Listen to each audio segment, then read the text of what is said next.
សួស្តីតើតើពីវីដេអូមុនគឺខ្ញុំទៅ demo តើតើនឹង admin template អញ្ចឹងនេះគឺខ្ញុំទៅ fetch admin dashboard បន្ទាប់ពីខ្ញុំ login ចូល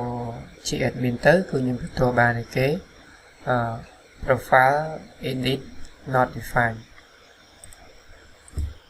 ចឹងខ្ញុំអាចឆែករកមកអូខេពាក្យថា profile.edit ចឹងខ្ញុំអាចមើលកន្លែងតើតើ web.php នេះមកបាទ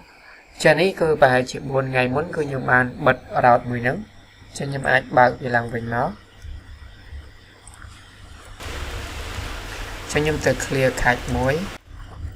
ខ្ញុំប្រើ PHP artisan optimize សញ្ញាជា2ឲ្យ clear ចឹងវាអាចទៅ clear cache អីតើតើ config អីនៅក្នុងហ្នឹងមកចឹងនេះខ្ញុំសាក reload ម្ដងទៀតមកអូខេអញ្ចឹងពេលនេះមានន័យថា admin dashboard របស់យើងគឺយើងបាន login